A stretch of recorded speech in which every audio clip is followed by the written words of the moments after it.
बिस्मिल्लाहिर्रहमानिर्रहीम। अस्सलाम वालेकुम। कैसे हैं आप सब? उम्मीद करता हूँ सब खैरियत से होंगे। आईसीएस के कोर्स में एक दफ़ा फिर आप सबको वेलकम। एक नए टॉपिक के साथ, एक नई वीडियो के साथ आपकी खिदमत में हाजिर हूँ। बहुत खुशी हो रही है ये बताते हुए भी कि जब से हमने आईसीएस का कोर्स स्टार्ट किया है बहुत अच्छा रिस्पांस आप सब की तरफ से आया है और बहुत से लोग हमें ज्वाइन भी कर रहे हैं और टॉपिक भी आ रहे हैं कि मतलब उन टॉपिक में मैं वीडियो बनाऊं।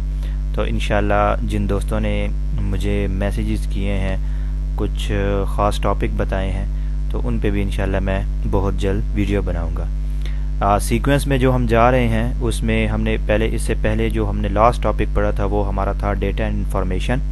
हमारा आज का जो टॉपिक है वो है जी डेटा प्रोसेसिंग। डेटा प्रोसेसिंग क्या है? डेटा प्रोसेसिंग का कंसेप्ट मैं आपको पहले बता दूं डिफिनीशन पे जाने से पहले। अगर आपको याद हो जो लास्ट टॉपिक हमने पढ़ा था वो था जी डेटा एंड इंफॉर्मेशन। हमने पढ़ा था कि डेटा हमारे पास रॉ फॉर्म में होता है, रॉ मटेरियल होता है।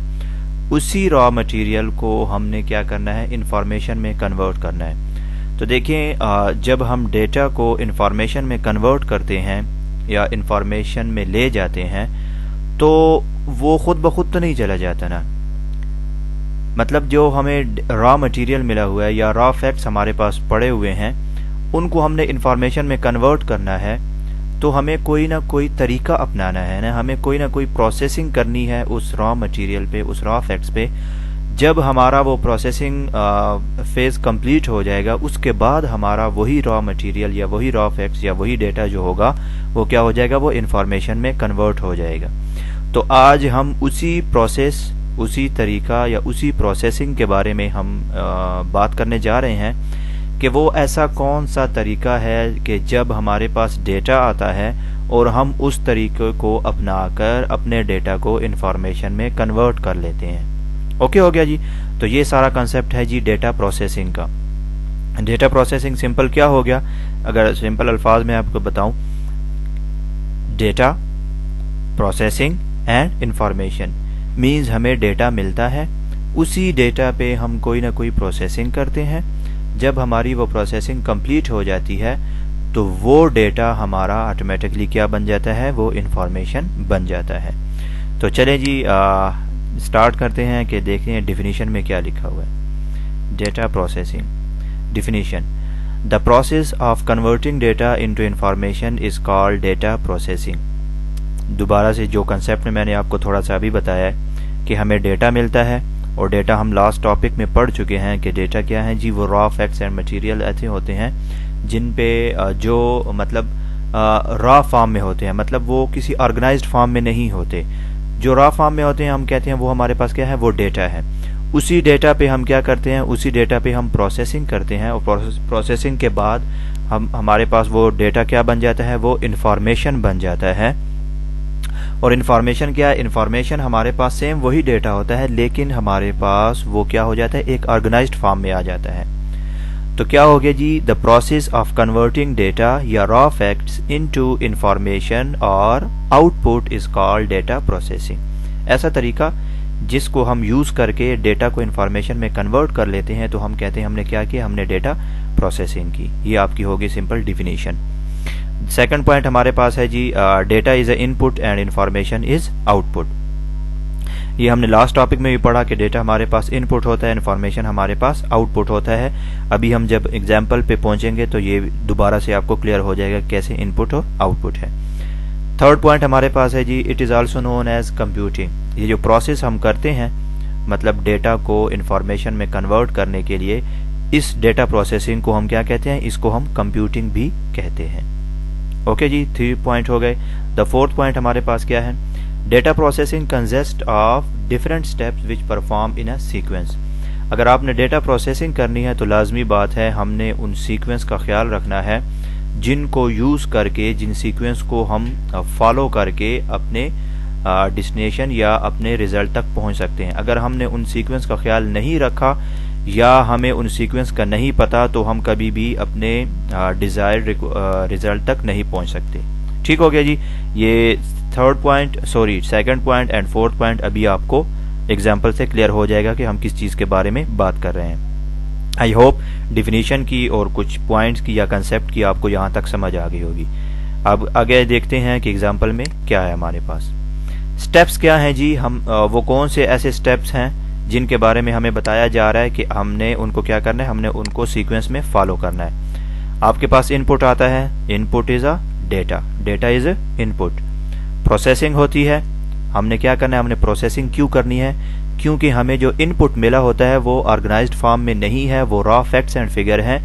उन डेटा को या उस इनपुट को हमने ऑर्गेनाइज्ड फॉर्म में लेकर आना है, आउटपुट में लेकर आना है, या डिजायर्ड आउटपुट जो हमें जो चाहिए होता है उसमें हमने लेके जाना है।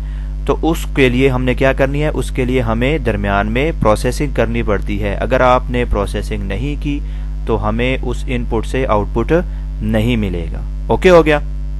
ये हमारे पास ऐसे स्टेप्स हैं जिनको हमने सीक्वेंस में फॉलो करना होता है। अगर हमने इनको सीक्वेंस में फॉलो नहीं किया तो हमें आउटपुट नहीं मिलेगा।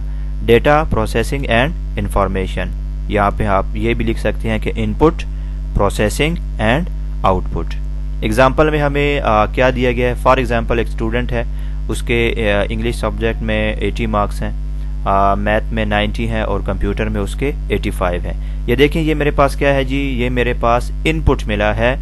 लेकिन ये अगर मैंने इनको इस स्टूडेंट का टोटल निकालना है, ठीक हो गया, तो मैं यहाँ से नहीं निकाल सकता। मेरे पास ये क्या पड़ा हुआ है, मेरे पास ये एक रॉ फैक्ट्स पड़े हुए हैं। लेकिन अगर मैंने इससे क्या करना है, इससे मैंने टोटल निकालना है, तो टोटल निकालने के लिए मुझे क्या करना पड़ेगा, लाजमी बात है मुझे कोई प्रोसेस करना पड़ेगा। और वो प्रोसेस क्या है, यहाँ पे वो प्रोसेस ये है कि आपने इन 3 सब्जेक्ट्स के मार्क्स को लेकर क्या कर देना है, जमा कर देना है, प्लस कर देना है। अगर आपने इनको प्लस नहीं किया तो आपके पास टोटल मार्क्स नहीं आएंगे। ठीक हो गया। तो हमने क्या किया, हमने उस स्टूडेंट के सब्जेक्ट्स जितने सब्जेक्ट में उसके मार्क्स हैं वो हमने लिए 80, 90 एंड 85। अब ये दरमियान में जो हमने साइन लगाए हैं, ये हमने क्या किया, ये हमने इस पे प्रोसेसिंग की है। This is called processing. ये प्रोसेसिंग हो गई, ठीक हो गया। ये प्रोसेसिंग होने के बाद हमें जो मिलता है एक नंबर, वो नंबर हमारे पास क्या होगा, वो नंबर हमारे पास आउटपुट होगा। आई होप कि यहाँ तक आपको समझ आ गई होगी। एक स्टूडेंट है, एग्जाम्पल मैं दोबारा से रिपीट करूं, एक स्टूडेंट है, उसके डिफरेंट सब्जेक्ट में ये मार्क्स हैं 80, 90 एंड 85। अब मुझे इनका आउटपुट चाहिए, मुझे इस स्टूडेंट का ग्रेड निकालना है कि ये ए ग्रेड में आता है, बी में आता है, सी में आता है। तो मैं क्या करूंगा, मुझे उसका ग्रेड निकालने के लिए मुझे उस पर कोई प्रोसेस करना पड़ेगा। वो प्रोसेस क्या है, वो प्रोसेस ये है कि मैंने उसके सब्जेक्ट वाइज के जितने मार्क्स थे उनको लिया और उन पे एडिशन मैंने अप्लाई कर दिया। जैसे ही मैंने एडिशन अप्लाई कर दिया, इट मीन्स कि मैंने उस पर प्रोसेसिंग स्टार्ट कर दी। वो हो गया, ठीक है, एडिशन अप्लाई हो गया। एडिशन अप्लाई होने के बाद मुझे जो आउटपुट मिलेगा वो मेरे पास क्या कहलाएगा, वो मेरे पास इंफॉर्मेशन कहलाएगा। और इंफॉर्मेशन क्या है, इंफॉर्मेशन हमने पढ़ा है, information is a output and information is a organised form and information is the more meaningful than data. ये चीज भी हमने पढ़ी थी। इसके अलावा इंफॉर्मेशन हमारे पास इतना इम्पोर्टेंट होता है कि हम उस पर डिसीजन ले सकते हैं। ठीक हो गया। तो देखें, अगर एक स्टूडेंट के मार्क्स हमारे पास 80, 90 और ये शो हो रहे हैं, तो यहाँ पे हमें पता नहीं चलता कि स्टूडेंट का ग्रेड क्या है। लेकिन जैसे ही हमने इसको आउटपुट में ले आए हैं, इसको एक ऑर्गेनाइज्ड फॉर्म में ले आए हैं, उसके टोटल मार्क्स हमें पता चल गए, तो हमें पता ये चल जाएगा कि इस स्टूडेंट का ग्रेड क्या है और क्लास में इसकी क्या पोजीशन है। ओके हो गया। तो आई होप के ये छोटा सा टॉपिक आपको समझ आ गया होगा। अगर फिर भी कोई डाउट हो तो आप कमेंट्स में बता सकते हैं और इंशाल्लाह हम मिलते हैं नेक्स्ट वीडियो में। तब तक के लिए अल्लाह हाफिज़।